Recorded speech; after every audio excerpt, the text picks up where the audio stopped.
నా ముందు నిలబెట్టాలా?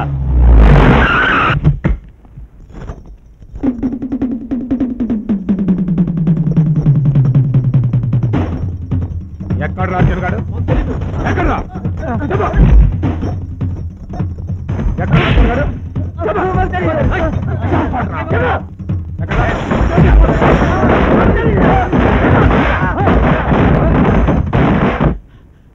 అర్జున్ వాళ్ళ హాస్టల్ అంతా ఎదుగుతున్నారు, తప్పించుకోవడం కష్టం. ఈడ లాభం లేదు కానీ మీ అన్నగాడికి పోరా, అక్కడనే సేఫ్. నో, ఈ విషయాలు ఏవి అన్నయ్యకి తెలియకూడదు. ఆయన కంట్రోల్ చేయలేవు.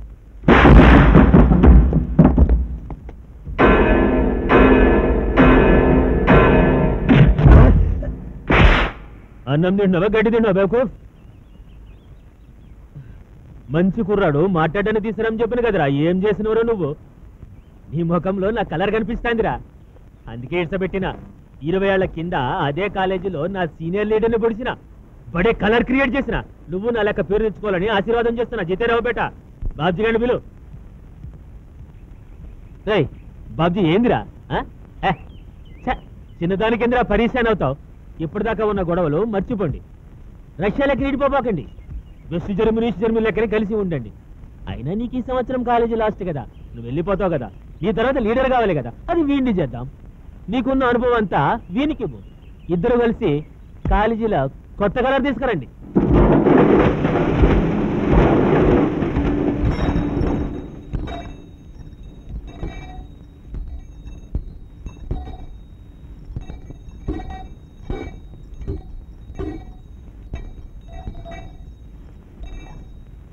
చెక్ మీద సంతకం పెట్టండి సార్.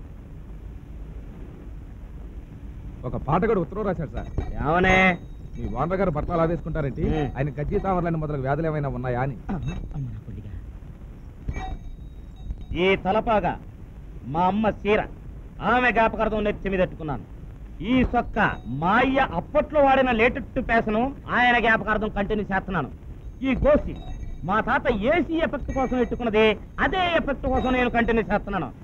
ఈ బూట్లో మా అయ్య ఉంచుకున్న ఇంగ్లీషు దొరసానికి జ్ఞాపకార్థం కంటిన్యూ చేస్తున్నాను. మాది మువ్వల వంశం. నేను నడ్డిపితే ఈ మువ్వలు నా 2 కాళ్ళకు తగలగాల.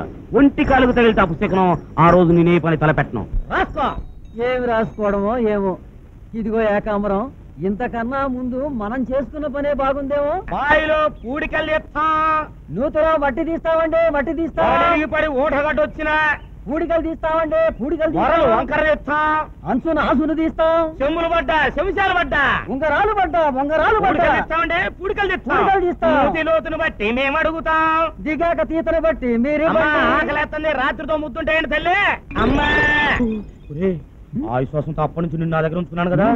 ఈ శిలని చెప్తావు గానీ ఈ ప్రెస్ కోసం ప్రెస్ వన్నాను చంపిన విషయం మాత్రం చెప్పకరు. అబ్బే, ప్రెస్ ఓనర్ పెళ్ళాన్ని ఉంచుకున్నామన్న విషయం కూడా చెప్తా.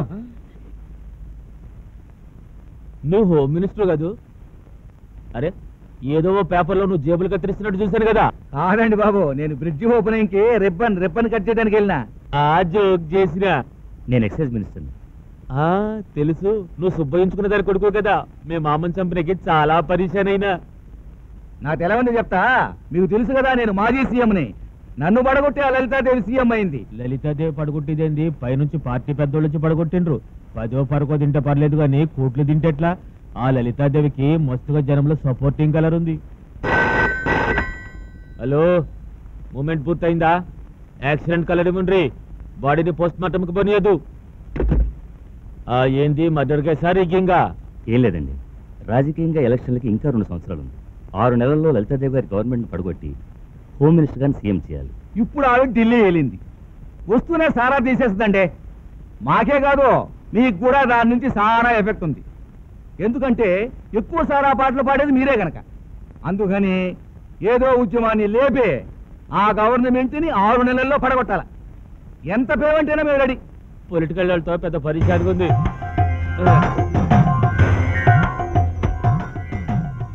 ఈ రోజు మంచిగా లేదు, రేపు బాగుంది. ఆదివారం దశమి, మధ్యాహ్నం 3 గంటల తర్వాత ధనుర్లగ్నం. అప్పుడు పెట్టుకున్న అగ్రిమెంట్. వృషభ లగ్నంలో పేమెంట్ తీసుకుంటాను. నమస్కారం. పోయిరండ్రి. సినిమా యాక్టర్లందరూ రాజకీయాలో పోతుండ్రు, మనం సినిమాలో పోతే కోట్ల రూపాయలు సంపాదించవచ్చు. మనం కూడా పోతే పోలే అన్నో. అరే నువ్వేడున్నారా? బాణీలను చూసి కింద పాక్కుంటూ వచ్చానన్నా. ఈ రాజకీయాలలో నమ్మొద్దు. వీళ్ళు నూతికి తెలియకుండా నూతిలో నీళ్ళు అమ్మేసే రకం, గోసికి తెలియకుండా మువ్వను అమ్మేసే రకం. క్యా బాత్ బోల్తా రే తూ. నువ్వే పంపించి తమాషా చేస్తున్నావు. నిన్ను వాళ్ళని కలిపితే నన్ను ఢిల్లీ మిలిటరీ పంపిస్తానన్నారన్నా. సర్లే, నిన్నెందుకు పిలిచినానంటే నా బర్త్డే వస్తుంది కదా, నీ ఫ్రంట్ పేజీలో నా గురించి మస్తుగా రాయి. ఆ డాక్టరు, ఆ పద్మశ్రీ, పద్మభూషణ ఇవన్నీ నా పేరుకు ముందు పెట్టు. ఆ గంధర్వ, బంధువు, రాముడు, భోజుడు, కర్ణుడు ఇవన్నీ నా పేరుకి వెనక పెట్టు. మధ్యలో నన్ను పెట్టు. అన్నా నీ సుట్టు ఏం పెట్టాలో నేను చూసుకుంటానులే. ఏమైనా తేడాలు వస్తే నీ మువ్వ బగల కొడతా. నడిపిస్తా. శంకరా,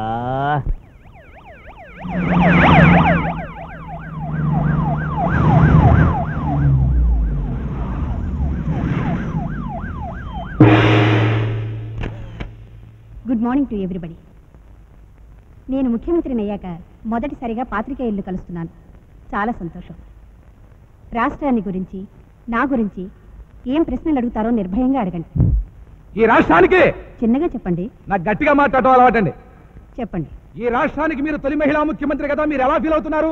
ఇంటిని దిద్దడంలో ఇల్లాలిగా నా బాధ్యత ఎలా ఫీల్ అవుతానో, రాష్ట్రాన్ని దిద్దడంలో ముఖ్యమంత్రిగా కూడా అలాగే ఫీల్ అవుతున్నాను. గడిచిన 2 సంవత్సరాల్లో 2 క్యాబినెట్లు మారాయి. మిగిలిన 3 సంవత్సరాలైనా మీ క్యాబినెట్ ఉంటుందా? ఉండేలా పరిపాలిస్తే ఉంటుంది. ఈ మధ్య ముఖ్యమంత్రి కంటే ఆయన అసమ్మతే ముందు తయారవుతుంది. మీకు అసమ్మతి తయారైందా? అవబోతుందా? చూడండి, జర్నలిజం అనేది ప్రభుత్వానికి, ప్రజలకి వారధి లాంటిది. అడిగే ప్రశ్నలు 10 తరాలకు నిలబడేలా ఉండాలి, కానీ 10 మంది నవ్వుకునేలా ఉండకూడదు. ఎక్స్క్యూజ్ మీ మేడం, ఇప్పుడు మన రాష్ట్రంలో ఆడవాళ్ళందరూ సారా తీసేయాలని ఆందోళన చేస్తున్నారు. వాళ్ళ మీద చాలా దౌర్జన్యాలు జరుగుతున్నాయి కదా, ఈ ఉద్యమాన్ని మీరు ఏ దృష్టితో ఆలోచిస్తారు? నేను ఒక స్త్రీననే దృష్టితోనే ఆలోచిస్తాను. మన దేశంలో కులాలనేవి ఉండకూడదని, అందరికీ ఒకే కులం కావాలని పెద్ద పెద్ద ఉపన్యాసాలు ఇస్తారు కదా.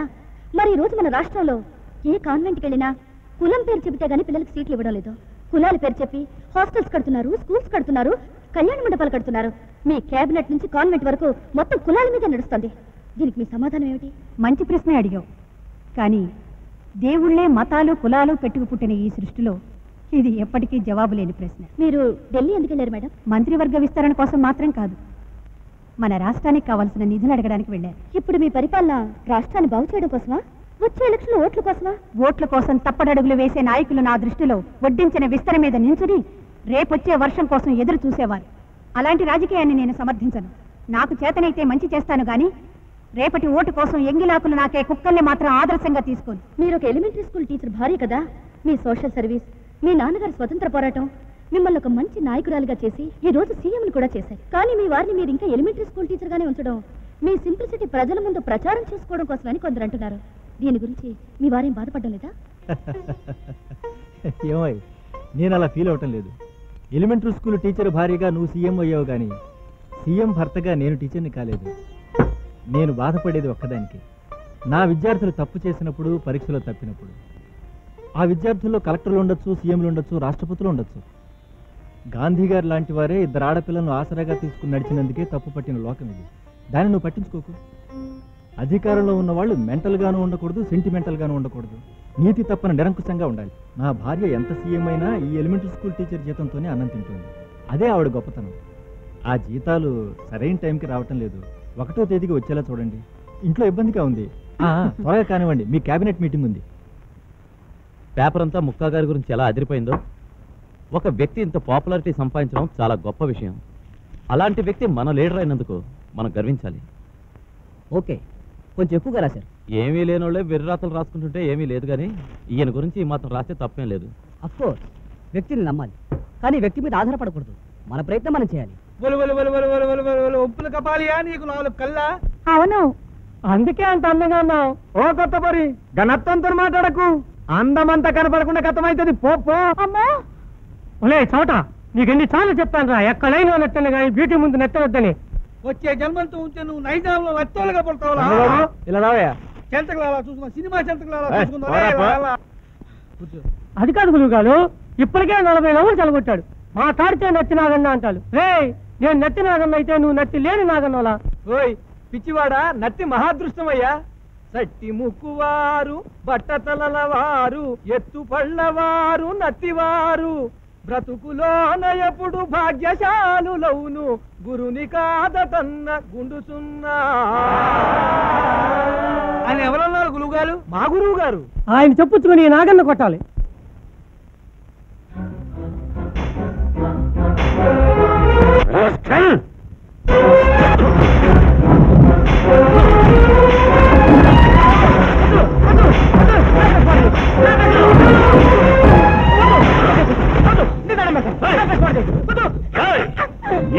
ఏంటి చదువు? కళ్ళు లేని కన్నంలో నిలబెట్టమంటే అట్టగా నాకు ఇని చెప్తామని చదువు రాదు. తప్పుడు రాతలు రాయడం మాత్రం వచ్చా? గాంధీ జయంతి రోజున 200 మంది కల్తీ సారా తాగి చచ్చిపోతే వాళ్ళ గురించి రాయకుండా కల్తీ సారా తయారు చేసే ముక్కా గురించి దేవుడు రాస్తావని పేపర్లో చెప్పరా? ఆ వ్యధవను పట్టుకుని వాడు గొప్పవాడు, సంఘ సంస్కర్త, కార్మిక బంధు, గెడ బొంగు అని రాసినందుకు నీ పేపర్ని కాదురా నిన్ను తగలబెట్టేయాలి. రాజకీయ నాయకులు వాళ్ళు గుమ్మం ముందు కుక్కల్లో పడుంటున్నారు. పోలీసులు కూడా వాళ్ళని అడగండి ఏ పని చేయట్లేదు. ఏదో 4 డబ్బుల కోసం 2 ముక్కల్ని 3 ముక్కల కింద అచ్చు చేసుకునేటోళ్ళం. మా అమ్మలు పట్టుకుంటూ వెంటనే బాబు ఇదిగో నీ ఫోటో కూడా ఒకటి ఉంటే భగత్ సింగ్ మళ్ళీ పుట్టాడని నా పేపర్లో ఫ్రీగా వచ్చేయకపోతే నీ చెప్పెచ్చుకోవచ్చు. నేను చెప్పింది విను. ఆ ముక్క ఎంత వ్యధమో వాడి చుట్టూ ఉండే కుళ్ళు రాజకీయం గురించి నీ పేపర్లో రాయి. అంతేకాని రౌడీని రాముడని, గుండాని బుద్ధుడని, ముక్కాని మహాత్ముడని ఇంకొకసారి నీ పేపర్లో చూశాను నీకు నీ ప్రెస్ కి అదే ఆఖరి పత్రిక. అమ్మో ముఖం మీదంటే మూతి పనులు రాలనయే మువ్వా, సిగ్గుబాయనే సిరిసిరి మువ్వా, పరువు బాయనే పంచవన్నెల మువ్వా, మువ్వో నా ముక్కన్నా. లక్ష్మీవారం పూట సావురాగం లెక్క నేడుస్తావేందిరా? నేను మళ్ళీ నూతిలో మట్టి తీసుకున్న రోజులు వచ్చేసాయి. కోడిగెళ్ళేస్తాంపు. ఆ విజయగాడు ప్రెస్ కొచ్చి గడబడి చేసేండనగా ఏడుపు. ఇదంతా నీకు తెలిసే జరిగిందంటే ఇంకా నాకు సెక్యూరిటీ ఉంది. ఇదిగో మన వ్యాపారంలో నా వాటా సెక్కొట్టేసాయి. నీ వాట కింద ఆ ప్రెస్ నుంచి చేసుకో, నా సేవ సంక్రాంతి చేసుకొని నేను వెళ్ళిపోతా. సో బేవకు వాడు అర్జున్ గాడు అన్న వానితో పెట్టుకుంటే వీంతో పరిశాన్ అవుతుంది. ముందు ముందు మనకు అర్జున్తో పని ఉంది. నువ్వు పని చేయి, వాడు పాడు చేయగా మిగిలిన ప్రెస్ నువ్వు గాల్చేయి. నీకు మొత్తం ఇన్సూరెన్స్ ఇప్పిస్తలే.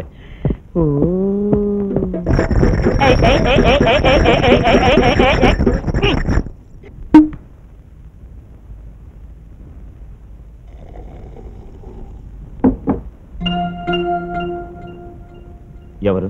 నా పేరు భవానీ, జర్నలిస్ట్ని. మీ పేరు నాకు పరిచయం లేదు, మీ వృత్తికి నాకు సంబంధం లేదు.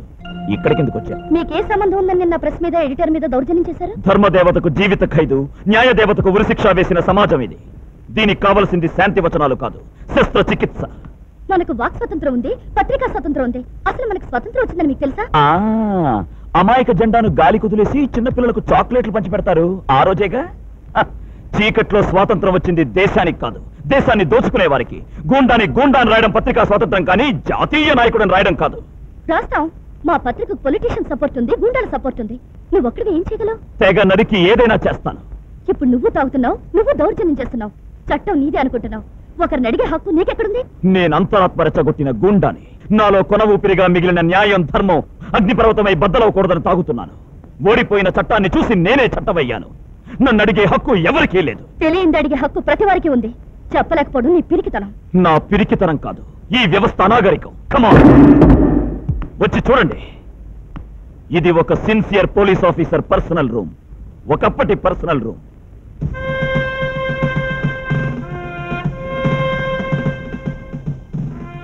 ఇదిగో చూడు, బూజు పట్టి వేలాడుతున్న పోలీస్ యూనిఫామ్. ఇదే యూనిఫామ్ వేసుకుని హోమ్ మినిస్టర్ బావమర్దిని రెడ్ హ్యాండెడ్ గా పట్టుకున్నందుకు భుజం మీద స్టార్ పీకేసి నన్ను డీప్రమోట్ చేశారు.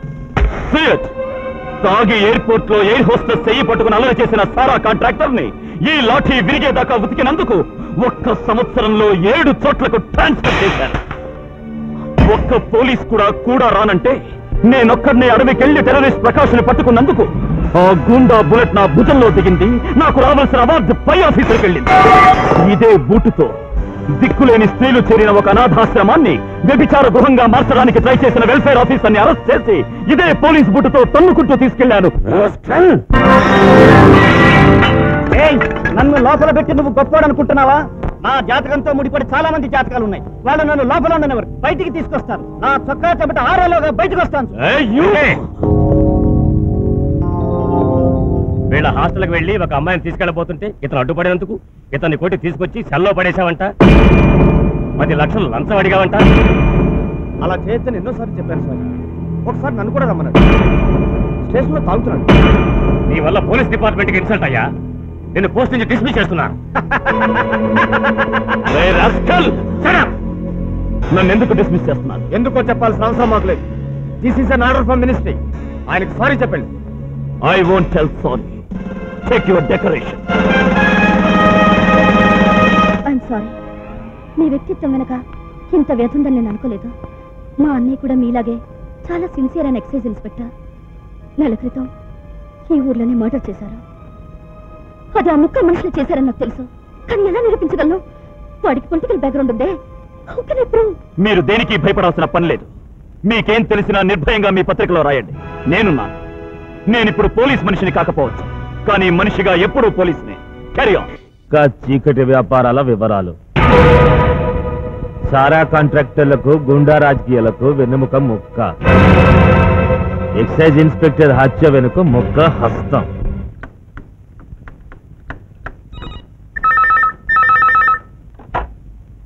Hello, hi, good morning.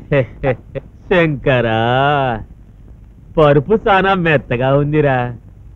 ఏ పేపర్ పోరి కంప్యూటర్ ఆడుకుంటున్నావే? అబ్బా, భలే రాసినవే. ఎంత అందంగా రాసినావు. అది చూసినాకే తెలిసింది తెలుగింత అందంగా ఉంటాదని. అబ్బో చలికి హిరే. ఏ పేపర్ పోరి, నేను పుట్టుకతోనే అహంకారిగా పుట్టిన. తెలుగు వచ్చిన వెంటనే రక్తం దాగిన. నడక మొదలు పెట్టగానే సమాజాన్ని దొక్కిన. మేము గోండాలం, మేము హత్యలు చేసినాం, ఎన్నో చేసినాం. ఈ పోలీసు వాళ్ళకి తెలియదా? ఈ సమాజానికి తెలియదా? ఎవడు పీకుతాడే పోరి మమ్మల్ని. రేపు ఆగస్టు 15న ఆ సీఎం ఒక జెండా ఎగిరిపిస్తుంది. ఈ ముక్కా నరసింహారావు 600 జెండాలు ఎగిరిపిస్తాడు. నీ అన్నని చంపింది నేనేనని రాసినావు కదా. మేము అదే వారంలో 32 మర్డర్లు చేసినాం. దాన్ని రాయలేదే. మా మర్డర్లు పోలీసులు 20% కవర్ చేస్తారు. 20% డాక్టర్లు పోస్ట్ మార్టంలో కవర్ చేస్తారు. మిగిలిన రాజకీయ నాయకులు కవర్ చేస్తారు. క్యాలెండర్ సీట్ లెక్కన రోజుకో మర్డర్ చేస్తేనే ఇప్పుడు నిన్ను చంపనీకే వచ్చిన. కానీ నా కత్తికి పొద్దున ఖర్చు నిలిచిపెడతానా. మళ్ళీ ముక్క గురించి ముక్క రాసినవు, నీ మానానికి ప్రాణానికి కలలే ఖరాబ్ అవుతుంది. ఏ పేపర్ పోరీ,